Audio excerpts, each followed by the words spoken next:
नमस्कार, आप देख रहे हैं अपना उत्तराखंड। मैं हूं नीलू। करते हैं खबरों की शुरुआत देहरादून से। बड़ी खबर, जहां पर आज धामी सरकार की दूसरी कैबिनेट की मीटिंग होने वाली है। सचिवालय में सुबह 11 बजे से यह बैठक शुरू होगी। बैठक में फ्री गैस सिलेंडर, किसान प्रोत्साहन निधि का प्रस्ताव भी आ सकता है। तो कैबिनेट की धामी सरकार की दूसरी बैठक है आज, और बताया जा रहा है कि सचिवालय में सुबह 11 बजे बैठक की शुरुआत हो जाएगी। तो आज कई ऐसे प्रस्ताव हैं जिसपे इस कैबिनेट में मुहर लग सकती है। खासतौर पर इस कैबिनेट में फ्री गैस सिलेंडर, किसान प्रोत्साहन निधि का प्रस्ताव आ सकता है। तो सभी की निगाहें इस कैबिनेट की बैठक पर टिकी हुई है। 11 बजे बैठक की शुरुआत हो जाएगी। धामी सरकार की दूसरी कैबिनेट की मीटिंग है, जिसमें कई प्रस्तावों पर आज फैसला आ सकता है, यानी कि मुहर लग सकती है। खासतौर पर कैबिनेट बैठक में फ्री गैस सिलेंडर, जो कि त्योहारों के सीजन पर लोगों को मिलने वाले हैं, उस पर, साथ ही साथ किसान प्रोत्साहन निधि का प्रस्ताव भी आज सरकार इस कैबिनेट की बैठक में लेकर आ सकती है। बातचीत करने के लिए सुनील नौप्रभात इस वक्त हमारे साथ जुड़ गए हैं। सुनील, आज धामी सरकार के कैबिनेट की दूसरी बैठक होने वाली है। क्या कुछ अहम फैसले, क्या कुछ अहम प्रस्ताव पर आज चर्चा हो सकती है?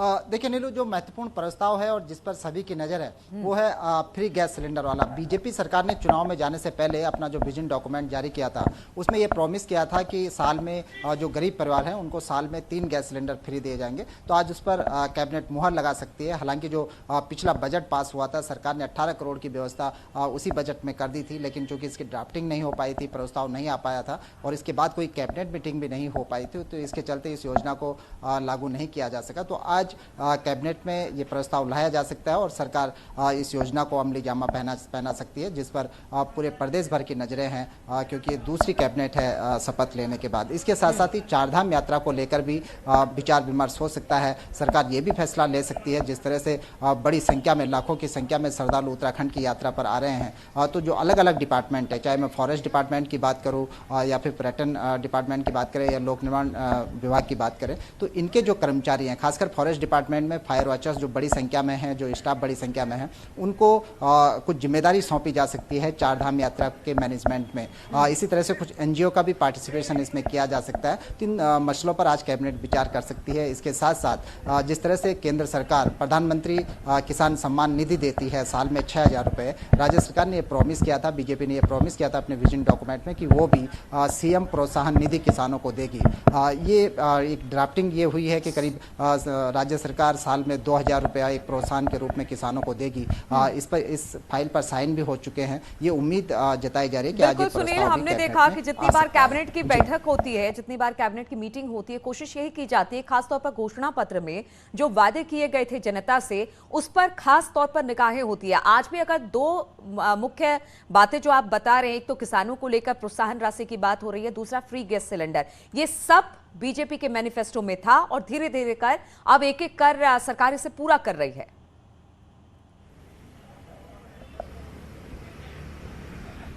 बिल्कुल नीलू, क्योंकि खुद मुख्यमंत्री ने भी कहा था कि उन्होंने जो भी अपने विजन डॉक्यूमेंट में जो बातें कही है, उनको सरकार क्रमबद्ध ढंग से उनका इम्प्लीमेंट करेगी। आपने देखा कि जो पहली कैबिनेट मीटिंग हुई, बीजेपी ने चुनाव में जाने से पहले ये प्रॉमिस किया था कि वो कॉमन सिविल कोड लागू करेगी सत्ता में आते ही। 23 मार्च को मुख्यमंत्री पुष्कर सिंह धामी ने शपथ ग्रहण यहाँ पर की और 24 मार्च को जो पहली कैबिनेट मीटिंग हुई, उसमें कॉमन सिविल कोड के लिए एक हाई पावर कमेटी का भी गठन कर दिया गया। आज की जो कैबिनेट मीटिंग होनी जा रही है, क्योंकि हाई पावर कमेटी के गठन के आदेश तो हुए हैं, लेकिन अभी इस कमेटी में कौन कौन होगा, क्या इसका स्वरूप होगा, इस पर अभी विस्तृत रूप से विचार विमर्श नहीं हुआ है। तो आज की जो कैबिनेट है, ये भी माना जा रहा है कि हो सकता है सरकार आज डिक्लेयर भी कर दे कि जो हाई पावर कमेटी बनाई गई है कॉमन सिविल कोड को लेकर, उसके कौन कौन से मेंबर होंगे, कमेटी का क्या स्वरूप होगा। इन मसलों पर भी आज विचार विमर्श हो सकता है। और सरकार ने जो अपने विजन डॉक्यूमेंट्स में बीजेपी ने जो बातें कही हैं, ये मुख्यमंत्री लगातार इस बात को कहते रहे हैं कि उनकी कोशिश है कि इनको क्रमबद्ध ढंग से उन तमाम घोषणाओं को अमली जामा उसी पर सरकार का फोकस भी है। बहुत बहुत शुक्रिया आपका सुनील, हमारे साथ जुड़ने के लिए। आगे भी इस पर आपसे अपडेट लेते रहेंगे।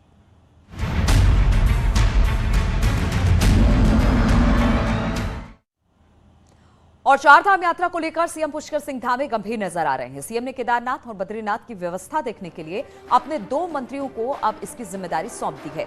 स्वास्थ्य मंत्री धन सिंह रावत केदारनाथ धाम की व्यवस्थाओं को देखेंगे, वहीं कृषि मंत्री सुबोध उनियाल बद्रीनाथ धाम की व्यवस्था को देखेंगे। इसके साथ ही सीएम धामी ने कहा कि पर्यटन और स्वास्थ्य विभाग कंप्लीट गाइडलाइन जारी करें और व्यवस्थाओं की लगातार समीक्षा भी की जाए, क्योंकि हमने देखा है कि यात्रा जैसे ही शुरू हुई है, जो यात्री है उनकी अच्छी खासी वहां पर पहुंच शुरू हो गई है, यानी कि हजारों की संख्या में रोज वहां पर श्रद्धालु आ रहे हैं, अव्यवस्थाएं भी देखने को मिल रही हैं और इसमें कईयों की मौत भी हो गई है। इसलिए तमाम व्यवस्थाओं को सुनिश्चित करने के लिए अब 2 मंत्रियों को अलग अलग जगह यानी केदारनाथ, बद्रीनाथ का कार्यभार सौंप दिया गया है। इसी पर बातचीत करने के लिए हमारे साथ देहरादून से दीपांकर जुड़ गए हैं।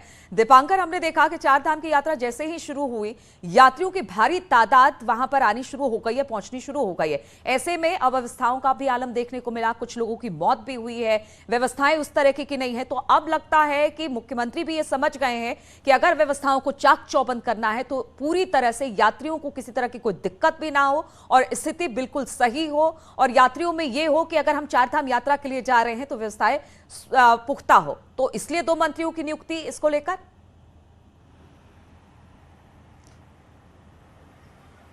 बिल्कुल नीलू, क्योंकि यात्रा 2 साल के बाद अपने सही वक्त पर शुरू हुई है और आपने जिस तरह बात कही कि बड़ी संख्या में श्रद्धालु पहुंच रहे हैं, ऐसे में अव्यवस्था जरूर देखने को मिली यहाँ पर। वो चाहे रहने की व्यवस्था का सवाल हो, वहां पर आने जाने के लिए हो, वहां पर पुलिस का जो व्यवहार है उसकी बात हो, या फिर वहां पर हेल्थ चेकअप की बात हो, स्वास्थ्य सुविधाओं की बात हो। 23 लोगों की मौत अभी तक हो चुकी है, तो बहुत सारी अव्यवस्थाएं नजर आई। तो कल मुख्यमंत्री ने इसको लेकर जो मशीनरी है उसको लेकर खासी नाराजगी जाहिर की, चाहे विभाग हो, हेल्थ डिपार्टमेंट हो, पर्यटन विभाग हो, दूसरे और विभाग हो, डिस्ट्रिक्ट एडमिनिस्ट्रेशन हो, सभी से उन्होंने नाराजगी जताई और कहा कि हर जगह व्यवस्था को दुरुस्त किया जाए, कहीं पर किसी तरह की कोई शिकायत नहीं मिलनी चाहिए। और इसी कड़ी में 2 मंत्रियों को, धन सिंह रावत को यहां पर केदारनाथ की और सुबोध उनियाल को बद्रीनाथ की जिम्मेदारी सौंपी गई है और दोनों मंत्रियों से कहा गया है कि वो दोनों धामों में व्यवस्थाओं की निगरानी करेंगे, मॉनिटरिंग करेंगे, प्रेस से जो बात करनी है उस बात की जानकारी देंगे और ये पूरा जिम्मा उन्हीं दोनों मंत्रियों के कंधों पर होगा। तो अब दोनों जो मिनिस्टर्स हैं वो किस तरीके से अब इस पूरे जो व्यवस्था है उसको बनाने में कामयाब हो पाते हैं, क्योंकि भीड़ बहुत ज्यादा है और दर्शनों के लोग देश के अलग अलग राज्यों से आए हैं, ऐसे में इतना आसान नहीं है सब कुछ।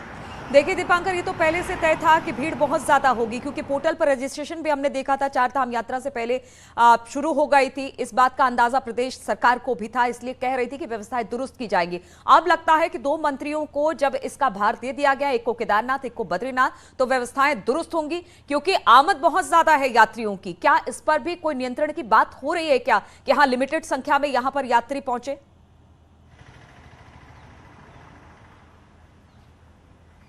नीलू, श्रद्धालुओं की संख्या 1,000 बढ़ाई गई थी, जिसके बाद अब यह गंगोत्री में 8,000, केदारनाथ में 13,000, यमुनोत्री में 5,000 और बद्रीनाथ में 16,000 की यात्रियों का तय किया गया कि एक दिन में इतने यात्री वहां पर दर्शन कर पाएंगे।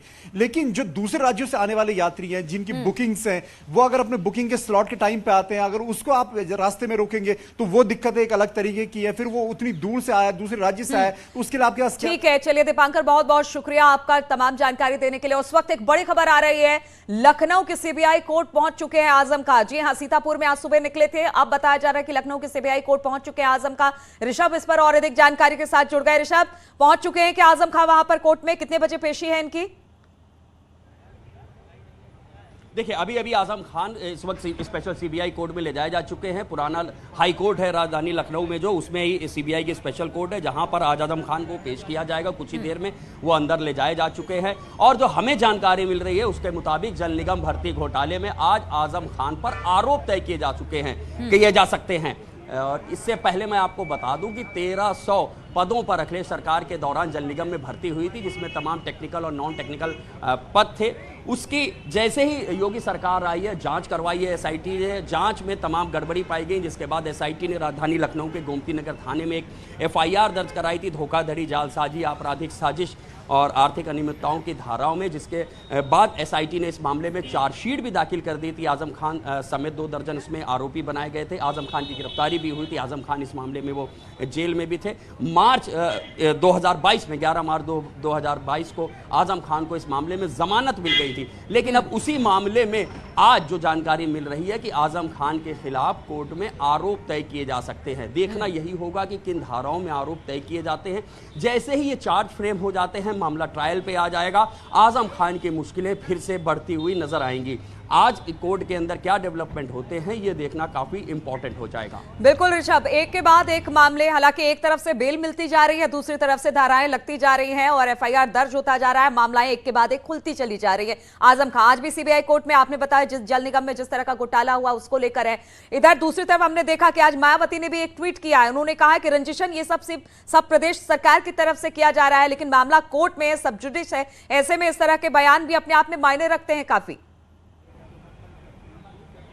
देखिए, आजम खान यूपी का एक बड़ा मुस्लिम चेहरा है, बड़े मुस्लिम नेता हैं, समाजवादी पार्टी की सरकार में बहुत ही मजबूत माने जाते थे, कैबिनेट मंत्री थे, अखिलेश यादव के करीबी थे और मुलायम सिंह के भी करीबी थे। लेकिन जो सिनेरियो बदला है 2022 में, जिस तरह से समाजवादी पार्टी की करारी हार हुई, अखिलेश यादव की सरकार हुई है, लगातार इस तरह की चर्चा होती रही है कि आजम खान को दरकिनार किया गया। जिस तरह की मदद की दरकार थी समाजवादी पार्टी और अखिलेश यादव से, वो आजम खान को नहीं मिल रही है। अलग अलग दलों के नेता सीतापुर जेल में जाते हैं, आजम खान से मिलते हैं, जब मुलाकात करके आते हैं उसके बाद तमाम तरह की बयानबाजियां शुरू होती हैं। और अब उसके बाद आज मायावती का जो ट्वीट आता है तो ये जरूर साबित करता है, जिसमें उन्होंने लिखा है कि जो दलित हैं, पिछड़े हैं, अल्पसंख्यक हैं, उन लोगों को सताया जा रहा है, उनके खिलाफ मुकदमे दर्ज किए जा रहे हैं और उनको कानूनी तौर पर घेरा जा रहा है, फंसाया जा रहा है। तो कहीं ना कहीं ये संदेश देने की कोशिश मायावती ने भी की है कि आजम खान एक बड़े नेता हैं और बहुजन समाज पार्टी की बहुत अच्छा प्रदर्शन नहीं रहा विधानसभा चुनाव में, मात्र 1 सीट मिली थी। तो ऐसे में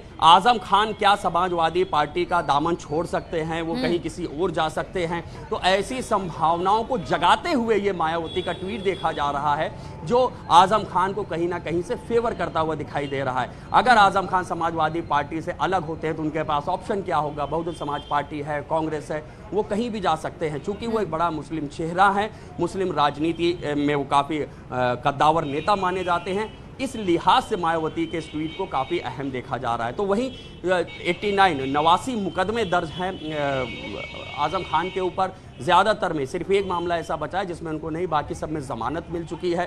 तो ऐसे समय में अगर उनको एक और मामले में ज़मानत मिल जाती जो हाल ही में दर्ज हुआ है, सुप्रीम कोर्ट में मामला अलग से चल रहा है, आजम खान अगर जेल से बाहर आते हैं तो जेल से बाहर आने के बाद वो किस खेमे में जाते हैं, ये उसी के लिए पेशबंदी की जा रही है, तैयारी की जा रही है। लेकिन ऋषभ, ऐसा लगता तो नहीं है, क्योंकि आजम खान के ऊपर हमने देखा कि 88 मामले थे, 87 में बेल मिल गया, लग रहा था कि अब वो जेल से बाहर आ जाएंगे, लेकिन ऐसा होता कुछ दिखाई नहीं दिया। आज फिर एक मामले में सीबीआई कोर्ट में उनकी पेशी होनी है, आज इस पर सुनवाई होगी कि उन पर किस तरह के चार्जेस फ्रेम किए जाए।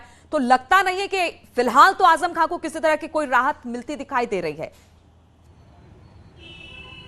देखिए, इस मामले में आजम खान को मार्च 2022 में जमानत मिल चुकी है, चार्ज फ्रेम हो जाएंगे, चार्जशीट की कॉपी उन्हें दी जा चुकी है, चार्जशीट पर संज्ञान लिया जा चुका है। जुडिशियल प्रोसेस का अगला स्टेप चार्ज फ्रेम होना ही होता है। अब आज किन धाराओं में चार्ज फ्रेम होता है और क्या होता है विधि प्रक्रिया के तहत, ये देखना होगा। क्या इसी मामले में फिर से उन्हें जुडिशियल कस्टडी में भेजा जाता है, न्यायिक हिरासत में जेल भेजने का आदेश होता है, ये देखना काफी अहम हो जाएगा।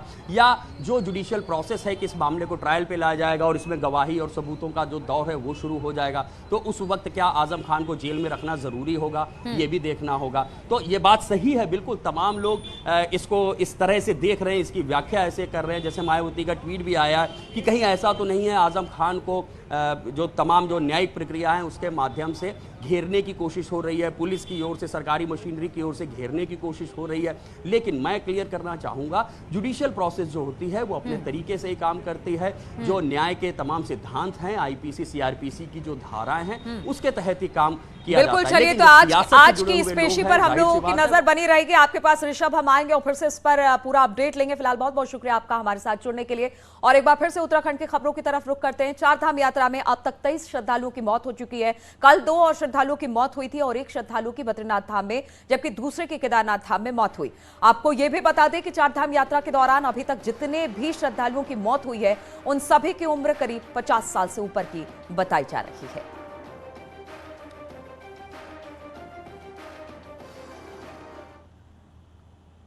चारधाम यात्रा में अभी तक 23 तीर्थयात्रियों की मौत हो चुकी है, जिसको देखते हुए राज्य सरकार में अब एडवाइजरी भी जारी हो गई है। इसके तहत हेल्थ चेकअप के बाद ही यात्रियों से आने को कहा जाएगा। बीमार यात्री अपने साथ डॉक्टर का पर्चा और नंबर भी रखे। हार्ट पेशेंट, डायबिटीज पेशेंट और ब्लड प्रेशर से ग्रसित लोगों से अपील की गई है कि वो यात्रा पर आते समय विशेष सावधानी बरतें। साथ ही स्वास्थ्य संबंधी किसी भी जानकारी के लिए 104 नंबर पर डायल कर जानकारी जरूर लें। एक बार फिर से हम आपको बता दें, लखनऊ के सीबीआई कोर्ट पहुंच चुके हैं आजम खान। आपसे कुछ देर पहले आजम खान लखनऊ के सीबीआई कोर्ट पहुंचे हैं। तस्वीरें इस वक्त आ रहे हैं, सीधी एक्सक्लूसिव तस्वीरें आप देख रहे हैं। जब आजम खान पहुंचे थे लखनऊ के सीबीआई कोर्ट, आप देख सकते हैं आजम खान को और किस तरह से वो उतर कर जा रहे हैं। हालांकि कहा यह गया था कि उनके स्वास्थ्य अभी ठीक नहीं है, लेकिन इस तस्वीरों में आप देख सकते हैं आजम खान पूरी तरह से स्वस्थ दिखाई दे रहे हैं। आज लखनऊ के सीबीआई कोर्ट पहुंचे आजम खान, जिस वक्त ये तस्वीरें दिखा रहे हैं। न्यूज 18 उत्तर प्रदेश उत्तराखंड पर आप एक्सक्लूसिव तस्वीरें आजम खान की देख रहे हैं।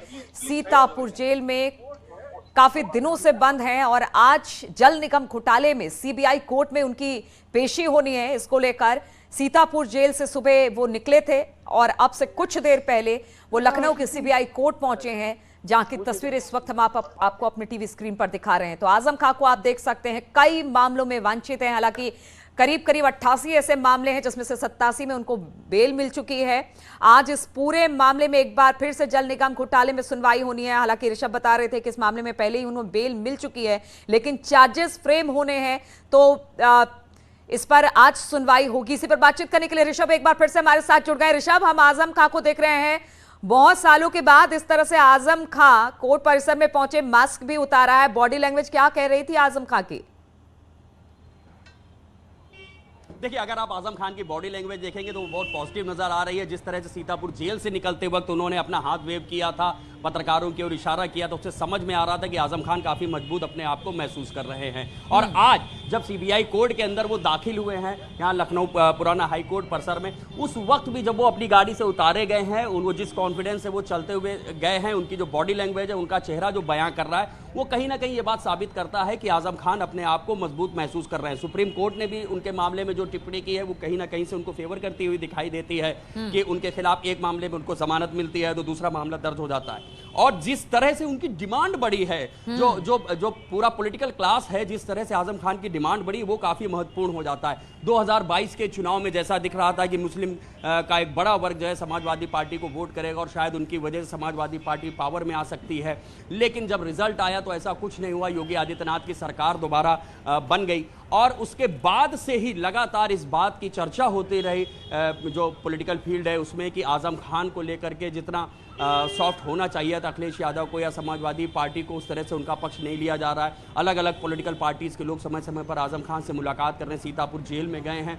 तो कहीं ना कहीं से ये कयास लगाया जा रहा है, ये उम्मीद जताई जा रही है कि आखिरकार आजम खान अब क्या करेंगे। क्या ऐसा हो सकता है कि अब सिर्फ एक मामला बचा हुआ है, उसमें भी जमानत मिल जाए, आजम खान जेल से बाहर आ जाएं? जेल से बाहर आते हैं तो आजम खान की प्रायोरिटी क्या होगी? क्या वो अखिलेश यादव समाजवादी पार्टी के साथ ही जाएंगे या कहीं वो कोई दूसरा विकल्प भी तलाश सकते हैं?